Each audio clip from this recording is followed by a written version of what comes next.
Here it comes. Here it comes. If I can hit the play button, hold on. We're live. Hi, everybody. We'll be back right after this. The views and opinions expressed by the guests of Sasquatch Experience do not necessarily reflect the opinion of the hosts, sponsors, or affiliates of the Sasquatch Experience. As always, listener discretion is advised.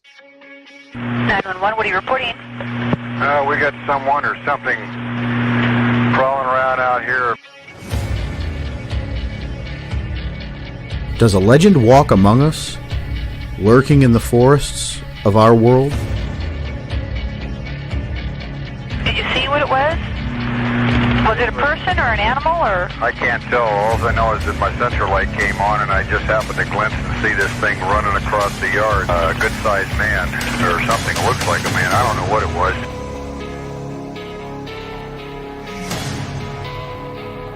For over 15 years, we've talked with scientists, researchers, investigators, and witnesses, trying to gain insight and proof around the existence of this mysterious entity.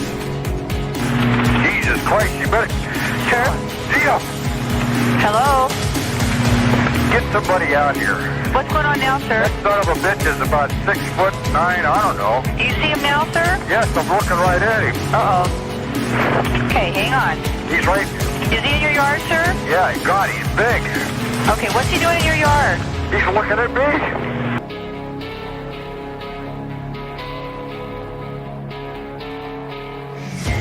me. Join us as we continue into the investigation of the Sasquatch Experience.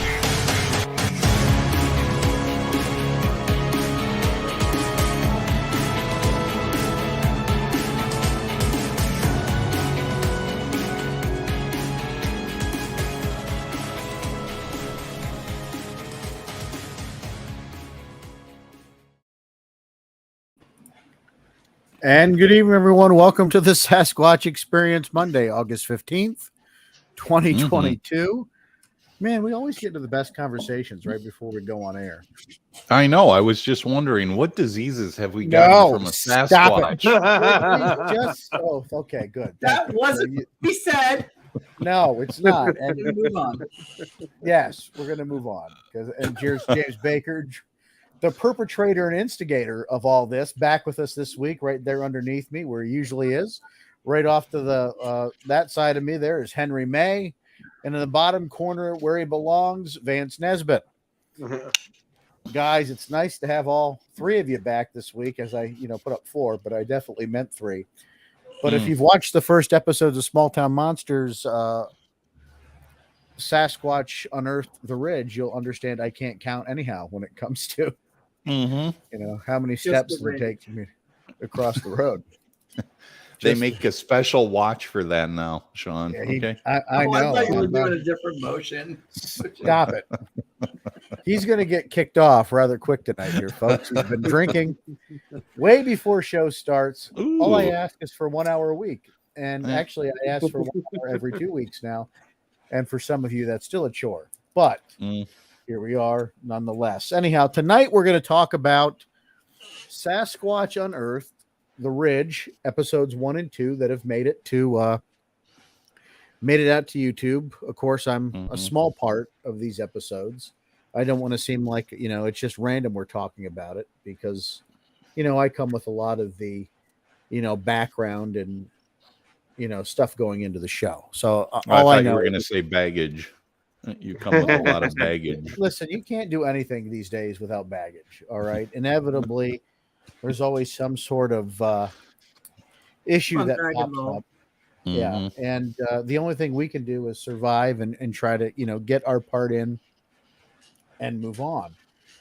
I've had a decent experience through all this. I even for this show, and maybe I should more than I do. I don't pay attention to comments too often about what people say.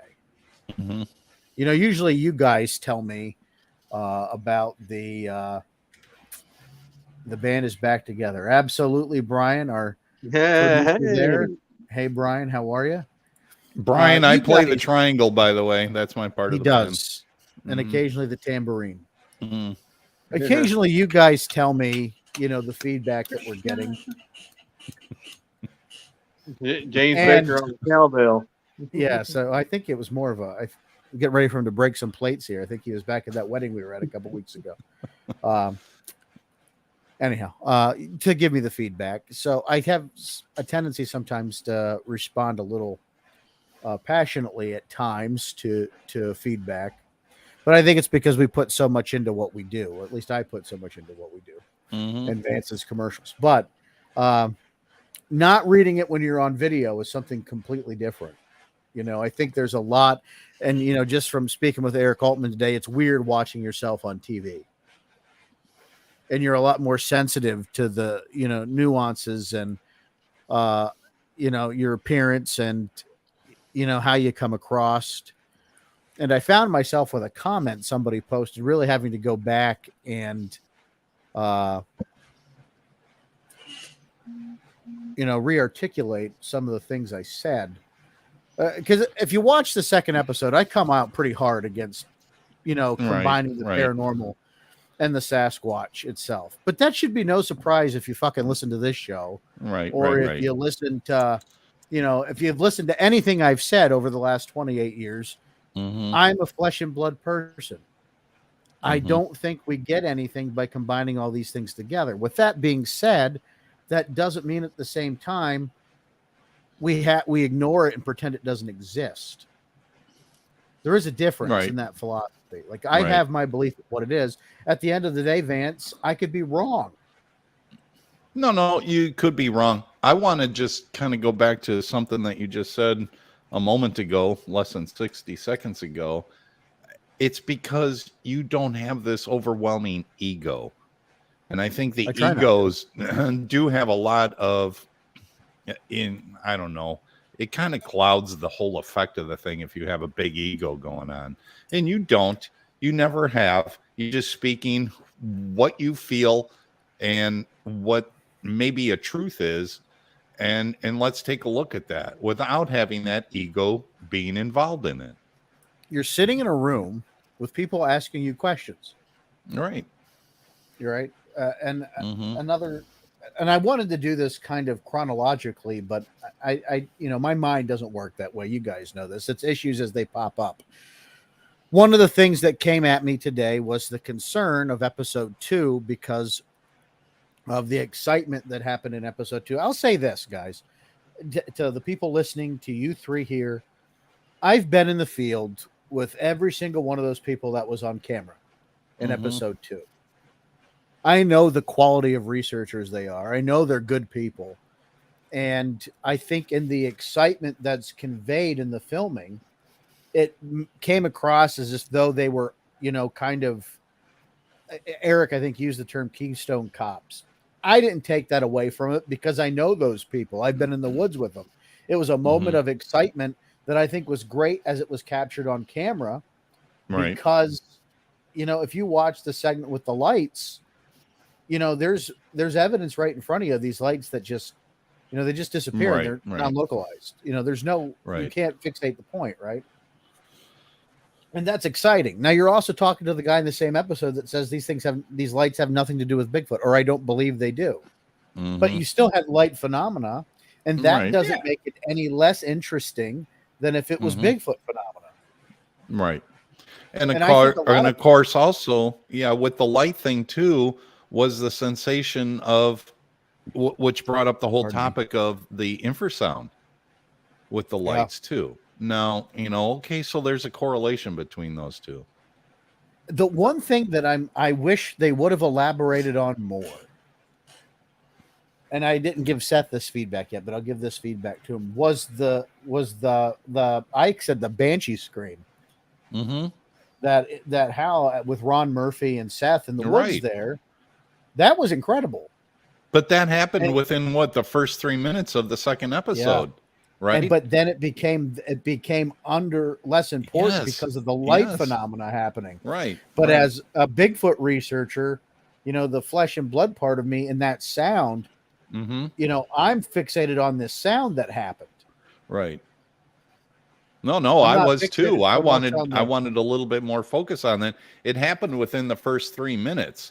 And I believe Seth was asking him, are you uneasy walking through the woods? And he's like, yeah, there's times I'm uneasy walking through the wood. And as soon as he said that, you heard this whoop off in the distance, and it was pretty clear. It sounded like a scream. Clear. Yeah. Well, a scream whoop type of thing off in the distance, and it was pretty clear. And they both shut up instantly. And, they focused on that for maybe 60 seconds. And then from there, it just kind of drifted off into other subjects. And I'm like, can we go back to what we just heard and maybe hear it another 24 times? You go into that excitement of the moment, right? And as you have these things happening, and I think this happens a lot in the field when activity does happen. All of a sudden, some really, depending on what people decide to focus on, you're losing track of some of the other things. Mm-hmm. Like too many people are fixated on one thing, and not everybody's paying attention to everything. Go ahead, James. Right. Well, see, but the thing is today was a perfect example of randomness. We're driving down the road and there's a herd of cow.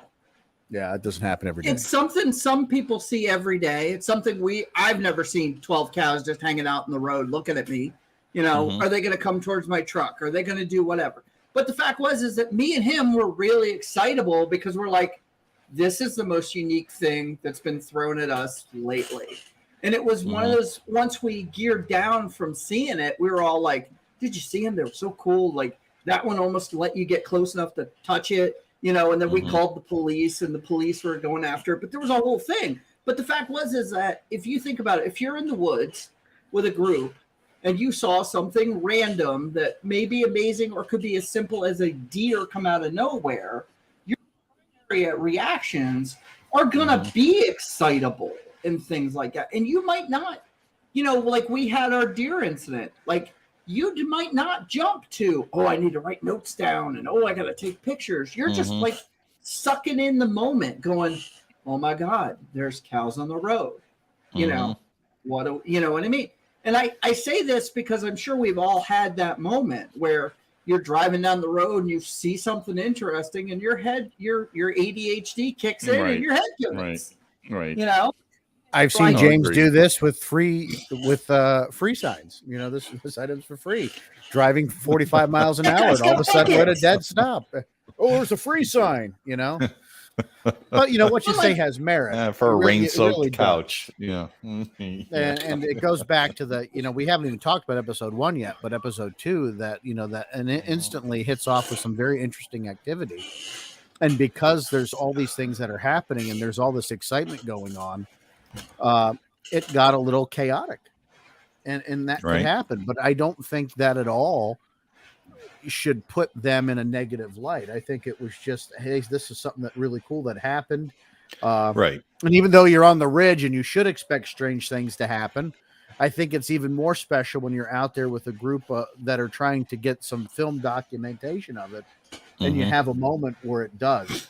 That's a very different scenario. And, and to be quite blunt, I'm really tired of these, neckbeard keyboard warriors who, have nothing better to do than put people down on the internet. One, get a life. Or two, how about you go out in the fucking woods and try to do some of this?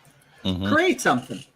Yeah. Or create something. Like, because that's the thing. Like, I've seen some people today whose feelings are really hurt by the comments of morons who have no clue as to the dedication and hard work they put in to what happens in the field. I really do. And even, I'll go back to episode 1 where Connie Brinker is sharing her, experience. When I went out and did that, video investigation with Tom, from the ambulance, correct? Yeah, from the ambulance episode. Right. When I went out there, I didn't even know that was her sighting.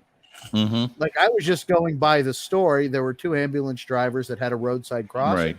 I didn't know it was Connie's. And had I known that, I probably, I don't know, maybe would have been a little bit more invested, I guess. Because, Vance, you and I have talked, ad nauseum. And even last time we were on, you kind of spanked me a little bit because I don't think roadside cross sightings are that. And even last time we were on, you kind of spanked.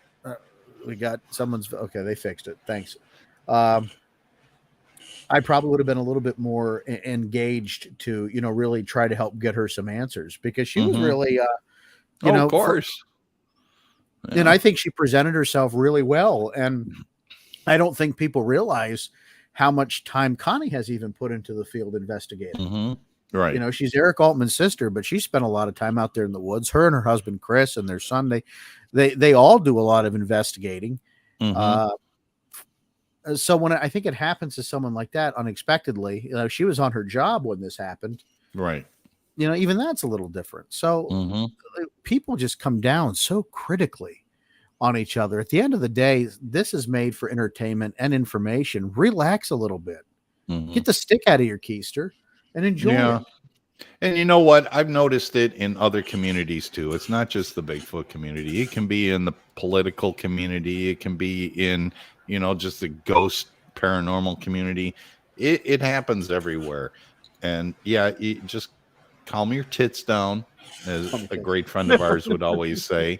You know, calm it down a little bit and stop with the criticism so much and just let the person share whatever their experience is and leave it at that.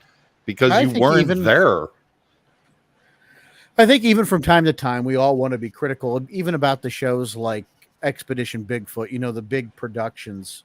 But I don't know if any more effort goes into them as that are put together by like Seth and that team that do these shows, right? I think actually Seth and them have more investment and a better opportunity to tell the truth in a story because they're more personally invested. You know, there's skin in the game. Whereas some of these other shows don't have that. And, you know, there are people say, oh, well, you're buddies. Well, you're damn right I'm friends with Seth. I've been friends with Seth long before he was making good movies. I was friends with him when he made Minerva Monster. And that's, you know, definitely not my favorite. And I've said that to him many times. Yeah, but that was a long time ago, too. I get it. It was. You know. It was. But I'm just saying, like, you know, you don't attach yourself to someone's wagon because they're riding success. I've been doing this shit for 28 years, and trust me, success or unsuccessful, you know, you got to have your friends back, good or bad, even through the good times and bad times. And I think this one right now, you know, after these episodes, you know, some people are having a little bit of a hard time with it emotionally because it is different when you're on the other side of the camera. Right. And I think a little defense. I don't know how many episodes. There's only 2 out so far.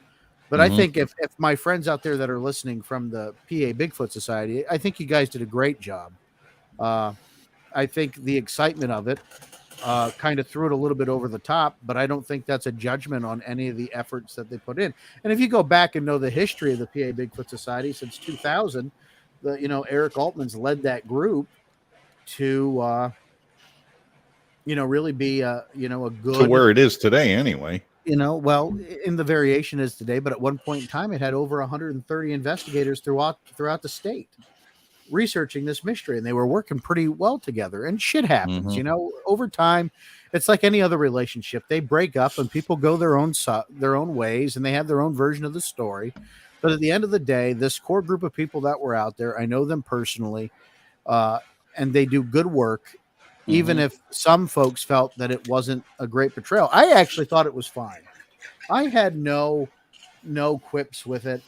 No, it was a different take. Yeah. It was a different take. Although I will say that episode 2 ended on a completely unexpected note for everybody. The film crew and the viewer. I think it all ended on a completely different note than they expected. Because these anomaly lights appeared. And that is not captured, but very rarely. And, you know, they're captured more than any Bigfoot footage that I'm aware of. But at least they were captured.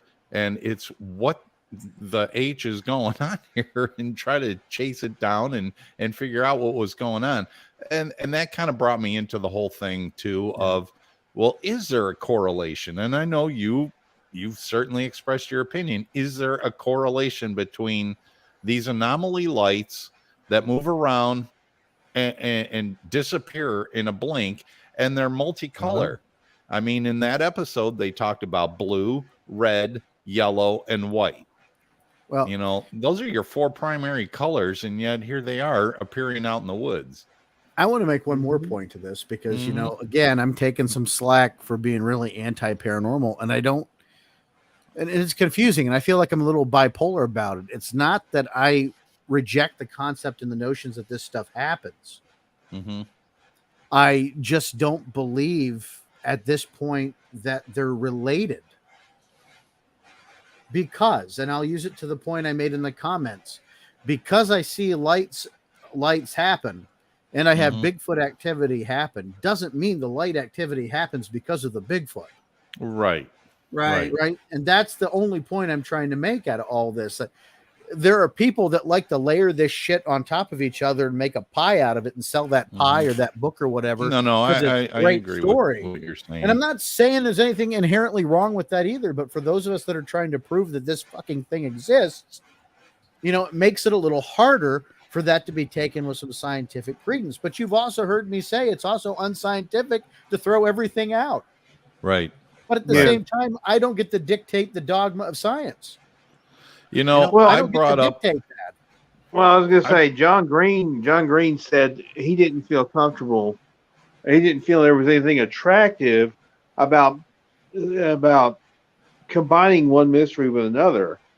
It's hard to prove. That's the problem. I think in the spirit of what John Green is saying, and he's not the only one that has said it over the years, as you compound this, you compound it so much that you start adding things to these stories that people are just going to find so fantastical they're not going to believe it to begin with.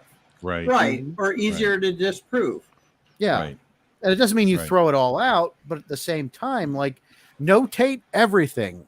I don't care if Bob farted and it produced a bad smell. Notate everything in the time it happened so that as you're going through and you take the emotion out of what you just experienced and you can reflect on it later, you may have a moment of clarity.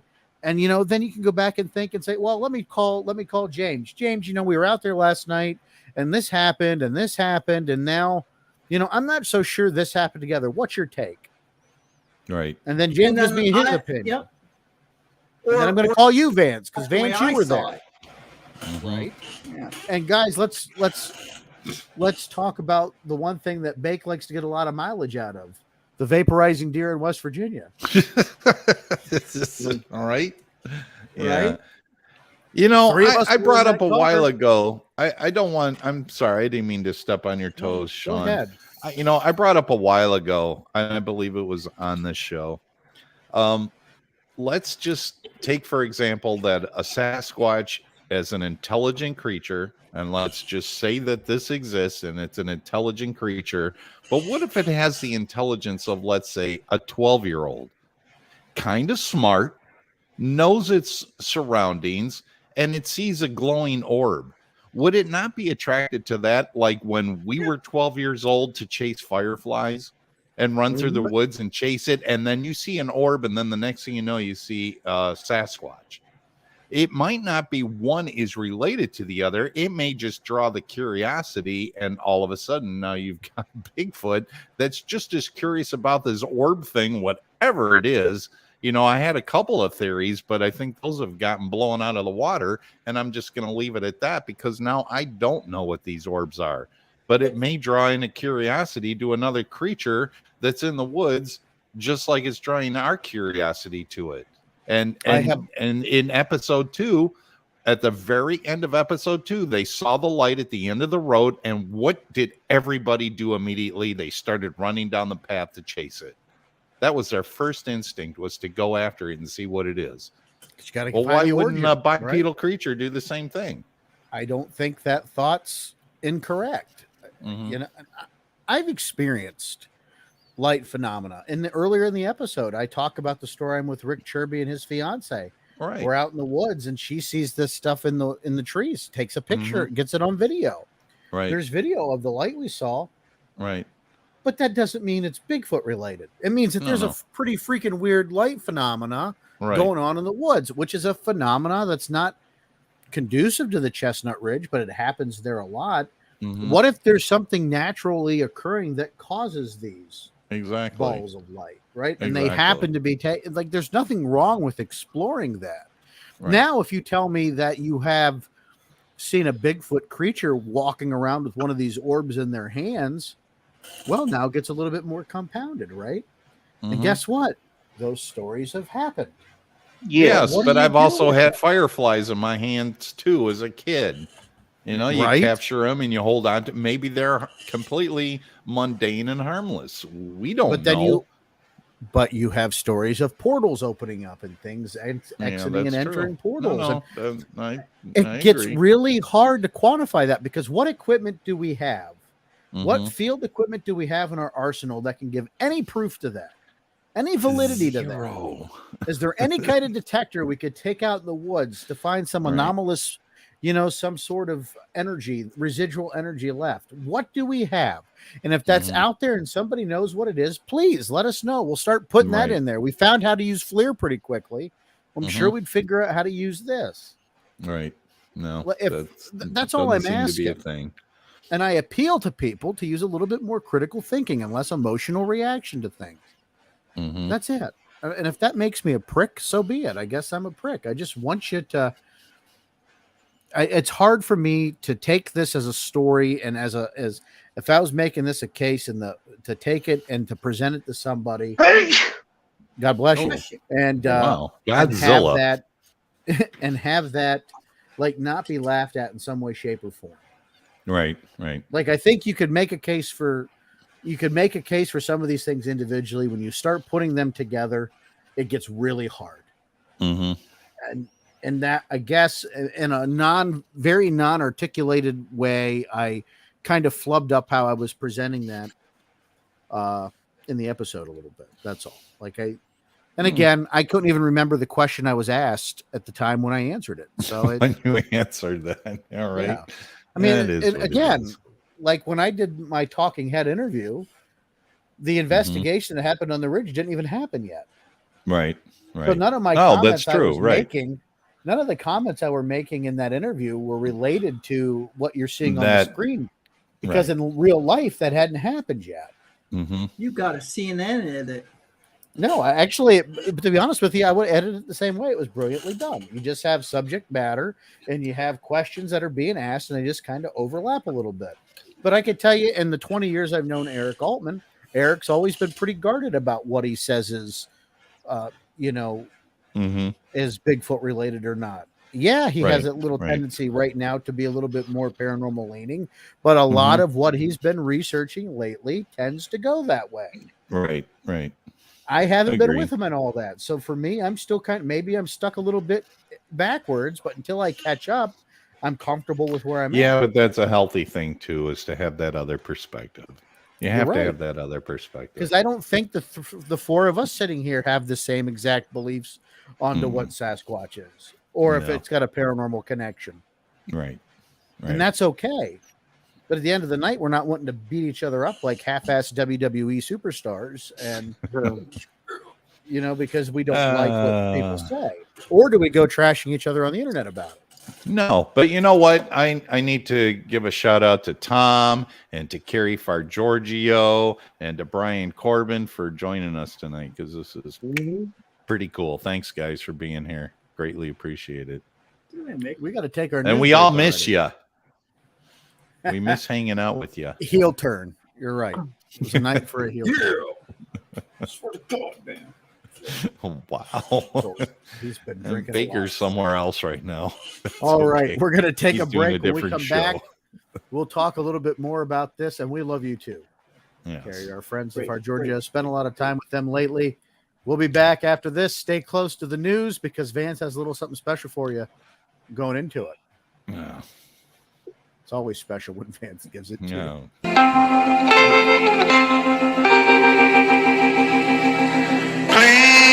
Please release me, let me go. Yes, you probably won't want to let go of Cloud Paper's super softness, but at some point you will. Strong enough to prevent a finger from breaking through the mud trench, this is the finest in toilet paper and paper towels.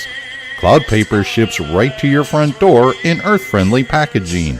And right now, our listeners can get 15% off your order just in time for back to school.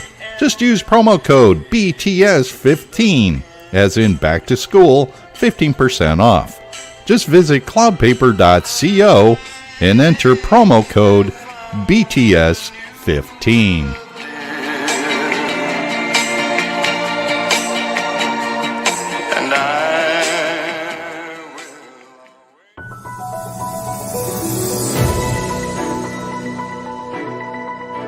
There's a show on TV called Finding Bigfoot. It's been on for 9 years. They've never found one Bigfoot. I want that kind of job security.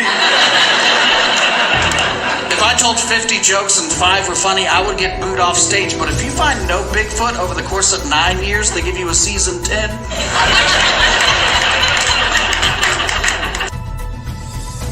Ah, yes, let the comedy continue. This is the Sasquatch Experience, stranger than fiction news and stories. Let's get right into it. Police field a report of a Bigfoot sighting in Shelby Township, Michigan. Shelby Township Police received an unusual call on a Friday night in July from a resident reporting she had captured an image on her home surveillance camera that resembled Bigfoot. According to the Macomb County Scanner Facebook page, officers searched the area but did not find a Sasquatch or anything resembling the fabled large, hairy, ape-like creature. Shelby Township Police could not offer details on the search or the report Saturday because, according to a dispatcher, all the officers that were working with the Bigfoot sighting that occurred were done with their shift at the time. Interesting. The Bigfoot Field Research Organization's report, there have been no previous sightings in Macomb County, but there have been more than 225 throughout Michigan. Many in the West Branch, which is known as the Bigfoot capital of Michigan. The Michigan Bigfoot Conference that was back in July 30th at the Village Conference Center in Chelsea sparked rumors that the crew from Expedition Bigfoot are filming in Macomb County, but they are unsubstantiated. Being that I'm from Chicago, I know it's not pronounced Macomb, it's Macomb. I get that. However, the story continues.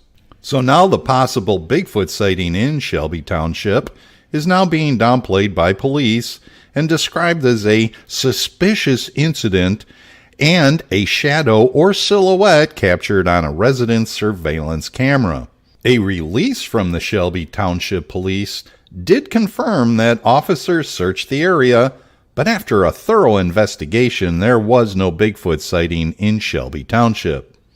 Michigan Bigfoot researchers Gabe Hess of Southeast Michigan Bigfoot Research Organization and Josh Parsons, who produces the Hide and Seek Archives Bigfoot podcast, say that kind of a response from law enforcement or government officials is not uncommon. In particular, reported urban Bigfoot sightings tend to make some people uncomfortable. A lot of times, police want to keep Bigfoot reports quiet, said Parsons. Part of it may be because they don't want to alarm people. Hess noted that the well-known Sasquatch sighting in Monroe back in 1965 was downplayed by local officials. The police went as far as taking a caveman statue from the prehistoric forest in Irish Hills and placing it in a field near the reported encounter as a cover-up, said Hess. Hess, who specializes in urban Bigfoot sightings, says there have been sightings in every Michigan county, including Macomb. According to Hess, there have been 4 in Macomb County, 6 in Oakland County, 7 in St. Clair County, and 4 in Lapeer County. So send us your thoughts on what you think is going on in Michigan. So thanks again for listening to this edition of the Sasquatch Experience, stranger than fiction news and stories. And now we return to our regularly scheduled program. Thanks, Vance. And there it is. That was special. Thank you. Special. Sasquatch Experience, folks. SasquatchExperience.com. Sasquatch Experience on Facebook and Instagram, and Squatch EXP on Twitter. That's how you can connect with us. We're socially active here at the Sasquatch Experience. And for as little as, gentlemen, $2 a month, you too can become a Patreon and get ad-free shows. As Henry's throwing gang signs, trying not to get us whacked out there. But feel free to throw 20, 50, 100. That's okay too. I love 20. Yeah, we'll take it all. We'll take it all. Mm-hmm. And if you have a Sasquatch sighting of your own, info at SasquatchExperience.com. will get that to us, because honestly, after Tennessee, we really did enjoy doing an episode where we talked about listener encounters and listener sightings. And Bake, when you were in Tennessee, people were just lining up to tell us about them. Oh my God, yeah. And the thing was, is like they were the average person just walked up and you wouldn't believe what I saw, and then their son would talk about it and a variety of things. And the thing was, is that it was nice that they had a natural environment, that nobody was like, it wasn't like you have the conversation around the family or you have the conversation, whatever. There were people who were like, I semi-believe in something. Maybe my beliefs are different than your beliefs, but tell me your story. And Forker, like, I'm not going to say, I'm not gonna, make him get a big head or anything. But Forker, when he talks to people, it's like majestic, because he'll be like, "Oh my God, that sounds so great," and then he'll say things that'll like bring out a little bit more of the story. And even the person that's heard the story 50 times, right? Like we talked about the deer story, they'll bring out a little fact that makes complete sense that they didn't think of because Sean brought up a counterpoint. No one's offended. No one's like, oh my God, I'm afraid to tell you that it was near my porch because then you're gonna like think I'm crazy. Everybody was just kind of really open to it, and hey, this is what, and that was the nice thing is then I was like, look, we have a podcast. Why don't you check us out?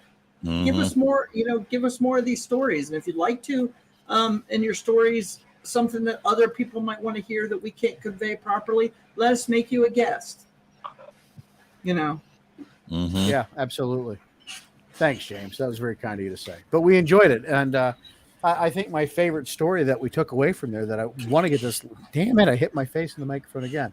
Is I want to get that lady who had the encounters on her property.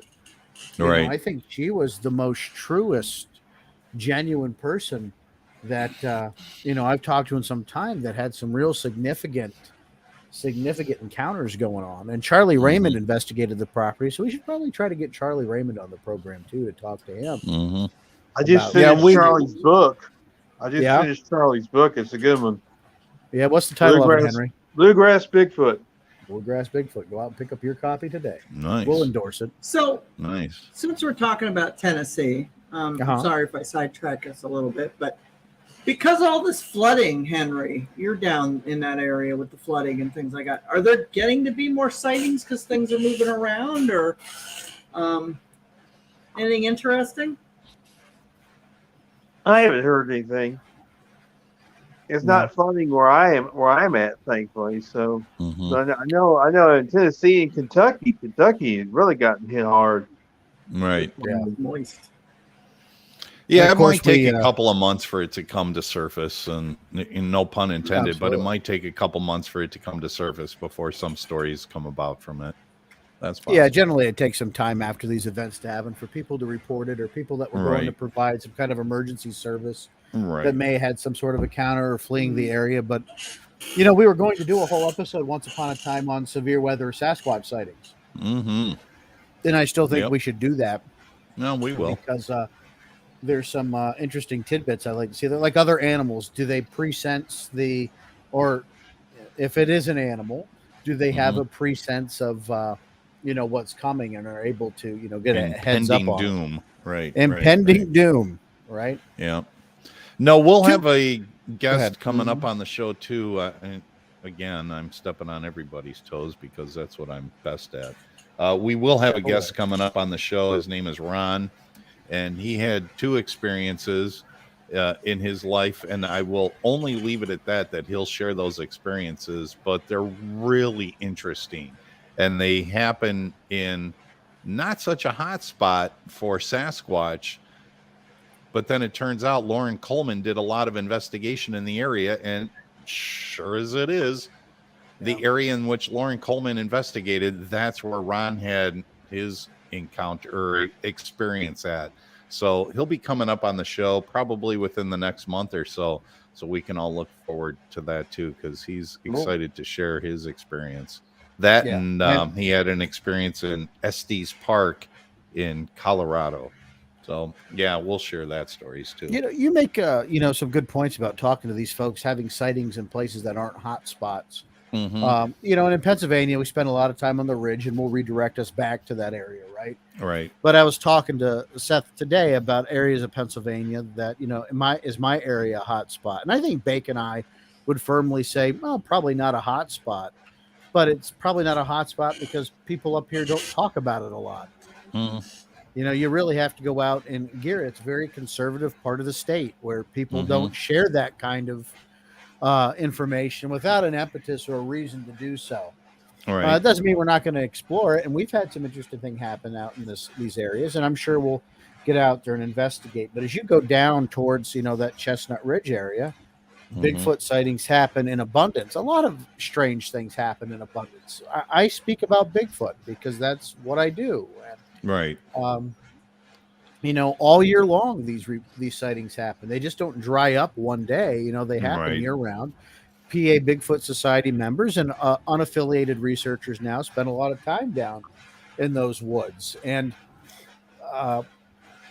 it's just, to me, in what I've read in these reports, a lot of what we talk about points to an animal. Right. It points to a flesh and blood creature. Now there, you go back to the 70s, some really strange shit was going on. Yep. And all you have to do is speak with Stan Gordon about all of that. Because, he's the lint catch of all of that. And he's collected all that information. And if you ever need to know anything that happened in that area, Stan Gordon is the source to go to. Just talked to Stan Gordon this weekend about some activities happening in PA. He and I emailed back and forth for about an hour and a half on Sunday about some things happening, just catching up a little bit. And, the activity still hasn't died down in the ridge, but it's also picking up in other areas of Pennsylvania where historically it really hasn't been that way. Right. So it's very interesting to get into those areas and see. But the one thing that I don't think any of us can deny, even myself, is that this light phenomena is becoming more and more associated prevalent with Bigfoot sightings. Yeah, and I'm not saying they are hand in hand, but we really got to start getting into the ground and collecting as much data as we can about this, weather conditions, like all kinds of. Take every bit of evidence we can get, the color of the grass, for crying out loud. Right. And see what that turns up. And maybe there's a correlation in all these areas where this light phenomena is happening. Is it here's a thought for you. Is it a light phenomena we're creating ourselves? Well, that's interesting. This brings me back to a story. I interviewed Linda Gottfried a couple of years back, and she went into detail about the light phenomena herself and what she had an encounter with. And she was with two other people. She was in the backseat of the car, and they were actually doing research on the Dogman in the Bray Road area in Elkhorn, Wisconsin. And I forget the gentleman's name, Lee Hayward, whatever, but he was one of the farm owners up there. And they were in the car together, and they saw a light off in the field. And so they stopped the car, and the light was slowly approaching. She approximated it about the size of a basketball, which I find interesting because a lot of people that have these light phenomena will refer to it as about the size of a baseball to the size of a basketball. And this light kept approaching their vehicle. They stopped on the side of the road at one of his fields in Elkhorn, Wisconsin, and he had grabbed his mag light torch, flashlight, whatever you want to call it, and it's a pretty high, high lumen flashlight, and he flashed it at the thing, and it kind of just dissipated into nothing. But he immediately was nauseated to the point where he couldn't even drive the car. He was so overtaken by nausea. And I've heard this case before too, along with like the infrasound thing, where that nausea just overwashes you totally, where you just can't do anything but just want to sit down and try to recoup yourself. And here she was. I think Linda Gottfried is an amazing, unadulterated, non-BS storyteller of what's going on, because she's just trying to figure out what's going on. But this completely took her on her heels. She had no idea what this light phenomena was. Now, again, is it related to something that is bipedal creature? Who's to say? But she did capture a lot of photographs from the area where they had camera traps set up, where they put a deer carcass in the field, or Lee Hempel is his name. I'm sorry. Lee Hempel's his name. They put a deer carcass in his field. He had a hay field for animal feed. And you see in the photos, it's just a mist. And they went over there to look, and the carcass is gone. There was no capture of any animal that removed the carcass that they put there, but they found these footprints that walked off to the road. And of course, once it made it to the road, you can't pick up footprints anymore. Okay, that kind of throws you right into the whole paranormal aspect.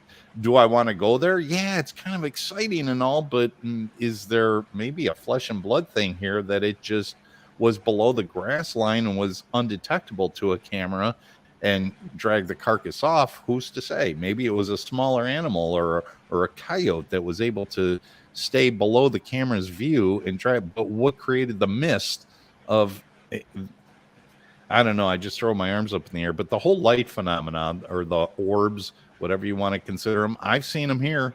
I've seen the orbs here, and I'm telling you, it captures your attention, and you cannot draw your eye away to even pick up a camera to take a picture of it. And I had my phone with me at the time. An interesting question I have for you. Can infrasound affect the visual spectrum? Can infrasound cause you to see lights? Well, I just found an article here that I just started reading, and I haven't gotten that far through it yet. But, some people develop nausea, some people don't, right? Is it a stimuli-specific reaction that an individual has, or maybe just a certain group of people have, that would be the reaction to a physical being that has the ability to communicate and resonate with different frequency? Doesn't have to make it paranormal. Makes it particularly normal and very scientific based, right? Exactly. But if it affects the visual, if it affects your visual perception, that could be a source of the light phenomena that you're having. And that's just a question I have. I don't have an answer to it, but it's something to think about. No, it is something to think about. The only drawback I have to that is distance, because you see, even in the last episode that we talked about, you see a light off in the distance. But yet, as you draw closer to it, or it draws closer to you, it gets larger. Well, if infrasound has something to do with that, then in affecting your visual, you would think that infrasound would have it at a fixed structure. You would think. Again, I could be wrong. But if that thing is getting closer to you, we don't know. But it's very interesting questions to ask, right? First, we can't even really prove that this thing exists beyond a shadow of a doubt. But let's start asking questions that could have a general relationship as to why we can't prove it exists. But if you go with your theory of the sound affects different people, which would make sense, because say my hearing is worse than all of yours, so maybe I don't hear it, or maybe it's a tone that I'm not. Now, as you get closer to what's creating the tone, then the light may be bigger because the effect is bigger. No, that's true. And look, the military has designed infrasound weapons, and it's a known thing. It's not just hyperbole, it's all, No, we know infrasound. It's not. They have it, but the problem is the users of it are being affected by it also. It's a matter to get the user not to be affected by it. And that's the big challenge and the hurdle to get over. But infrasound does exist. We know it exists with big cats. They use it. Whether it's intentional or not, I think that, they're in a predatory growl and it just kind of stuns their prey. I don't know if it's a honed skill. Maybe it is. I don't know. And I don't think science really knows if it's a honed skill or not. But I know the military uses it, or is at least working with it for, it's a weapon. It is a weapon. And, the majority of people that are affected by it get affected by nausea. Well, if you're being affected because it's affecting the entire body, it could be affecting the optic nerves too. We don't know. That's a fair play. Sure. Just something to think about, right? Mm-hmm. As we go deeper and deeper into this, we're getting away from the Sasquatch. Yeah, I know. It's reflective of the episode, as we talked about, right? We, at the end of that episode, chasing the light, and you get there and it just blinks out. Right. It's gone. But and then again, I go back to the whole thought of all these encounters that we've heard over the years of this 8 to 10 foot tall, barrel chested, massive creature. Well, if you're that massive, you might be able to bellow an infrasound enough to be able to affect something around you. Yeah, because we clearly have all talked about lung capacity when these things scream. We've all heard audio that's unidentified creatures of this just immense scream. I think some, 20, 25 episodes back, Baker, you brought up the fact that it sounded like a whale, bellowing. Wow, the train's late tonight, but at least it came through. It is late. And maybe there's a Squatch outside your window. You might want to look. Okay, so the train's a perfect example. You guys hear that all the time. Mm-hmm. I barely ever hear it because I live near it. Right. So I mean, certain sounds don't affect people different ways because you get used to it. Maybe there's people who live in these areas that I hear that all the time. So part of your brain turns it off. Well, that's a good point. Yeah. It's when I was going up the ridge, one of my first trips up there in 2005 with Dave Dragusin and his wife, Cindy. I had fallen into a puddle of my own volition, and half my body was soaked, and I was riding up the ridge with my ass hanging out the side of the Jeep trying to dry off. And we saw these folks, and these folks kind of flag us down. They're like, "Oh, what y'all doing out here tonight?" And we tell them, we're out, what we're doing. And I'll never forget the look on Dave's face when the folks are like, "Oh yeah, we hear these things all the time out here." Mm-hmm. It's second nature to these folks that they exist. Yeah. It's no question to them that it exists but they hear these sounds so often they're used to the existence of it. Right. It's not even a question of debate for them. It's there. They hear it. Well, they hear these things, whether they've seen it or not. It's another story. But I'll never just forget the look on Dave and I's face. This is why we come out here, because of stuff like this. And so often. So and it brings up a good point going back to the second episode in which we've started this whole show on. Towards the show, there was a debate amongst everybody out there, including Altman, that said, "Nope, that's a coyote." Well, maybe it's not a coyote. It doesn't sound like a coyote, but maybe it is a coyote. There was an infield debate going on as to what it is that they're listening to, and yet I don't know if any of them came up with a definitive answer to say, yeah, no, it's definitely a coyote. It's very healthy, incredibly healthy, and that's not unusual for that group to have those discussion out in the middle. We've had that many times with us out there where we've stopped what we were doing to talk about what we've just witnessed. And and again, I think that lends more validity to the actual quality of research they do. At the end of the day, in all this, we have 2 good episodes so far. I'm happy with them both. I think, sensitivity to how people are portrayed happens. I think it's a normal reaction. I don't think that members came across, unprofessional at all. I think the excitement kind of got everybody caught up in what was going on. It was exciting, right? I just wanted to advocate for them because I know the quality of researchers and the quality of people they are. And at the same time, also, thank Seth and the team for putting together a decent presentation for, what's happening. I think, if anything, even in the little bit of discord going on, shows that this is a discord that happens a lot on the ridge with many different factions of people, including myself, that have these preconceived notions of what they believe this phenomena to be. And none of us have any proof to prove either. Right. Just a passion and a fervor and a dedication to keep going out there and doing it. And I've said many times, I'm a special guest on the ridge. I don't get out there as much as some of those other people do. That's a 3.5, 4 hour drive from my house to go investigate the Chestnut Ridge. It's not a day trip for me. Mm-hmm. You know, it's it takes a lot of thought and preparation to go there. But I've enjoyed the time I've spent out there. I've spent a lot of time out there, not as much as my contemporaries that are shown in the video. And there's probably an episode coming up where I actually go out and do an investigation too. And I'm a lot different than everybody else. I'm not a gearhead. I told you that many times. All right.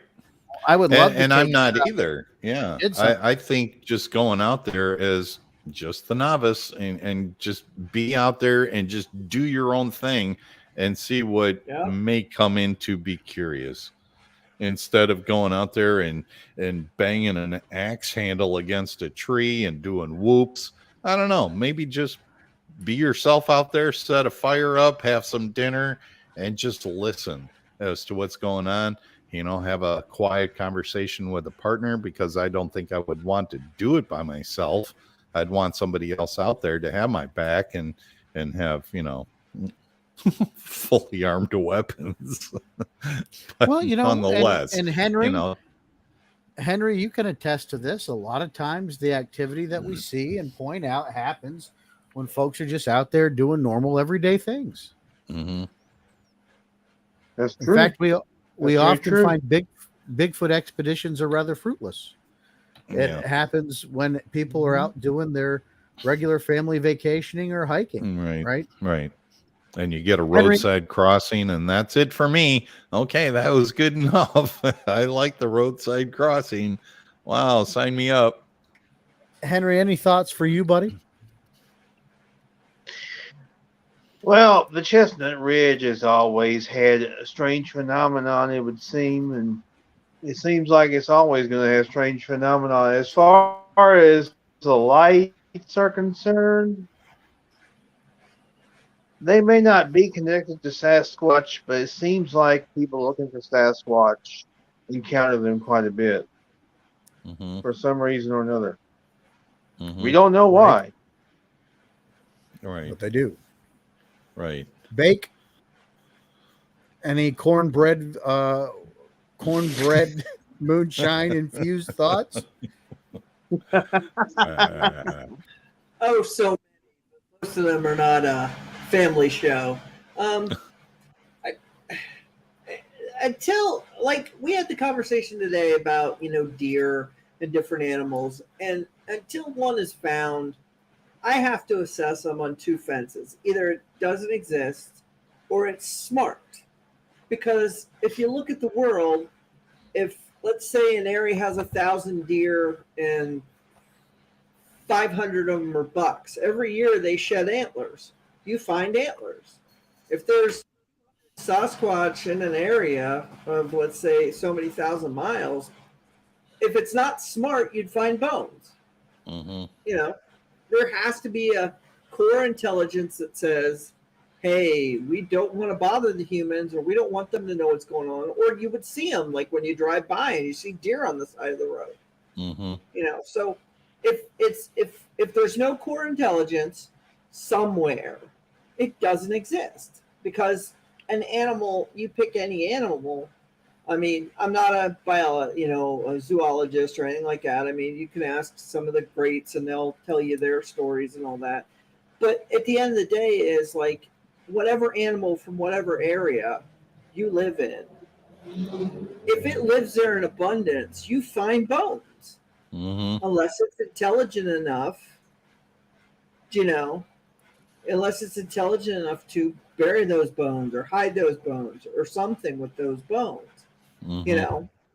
So at the end of the day, there has to be a key intelligence or non-existence. That's been my play from day one. Sure. Well said, Bake. Vance, any final thoughts from you before we wrap it? Well, final thoughts. Well, I find the whole Chestnut Ridge thing just absolutely fascinating. What is it about the chestnut that just is so continuous? And that's what I look at geographically. I'm looking at the Chestnut Ridge area geographically as to what is it about that area that seems to draw in so many things. But there are a lot of other areas throughout the country that have these, and I will say hotspot loosely, but there are hotspots around the country, and I'm trying to figure out what the correlation is with all of them. But the Chestnut Ridge, look, ever since the 1960s, when it became into focus, and you had the Kettsburg and just everything else that happened up on the ridge area. There has to be maybe a key hidden somewhere as to why it's happening in that area as much as it is. And again, that's part of the mystery. I love the mystery. I'm not sure I want the mystery solved because I like the mystery. Now, there's questions I want answered, but as far as the overall mystery, sometimes the mystery is a little bit more fun. That's my final thought. I agree with that. Well, folks, you've already had a whole hour of my thoughts, and I'm kind of tuckered out, to be honest with you. I'm, you get wore out with this stuff. It's been an emotional, tumultuous day with talking to everybody involved and reacting. And, I guess the important part is, and I'll close it out with this, and I've said it many times, notate everything. Pay attention to everything. But when you're really starting to put together the puzzle, take the emotion out of it and start looking at it logically, and take a partner and a friend. And then when we can start getting at this from a little bit of a science base, we can start unlocking the answers. But it's okay to feel there's a little fantastical element to all this, because at the end of the day, guys, it really is. We're looking for things that are just incredible and mind-boggling, and one day maybe we'll have the answers. Henry, hit us with those final words. Y'all be good or be good at it. Thanks for listening, folks. We'll see you in 2 weeks.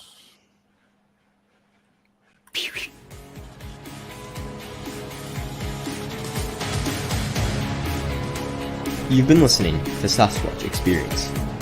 Please rate and review wherever this podcast is consumed. To share your experience, visit us on Facebook or email us, squatchexperience@gmail.com. Keep on squatching.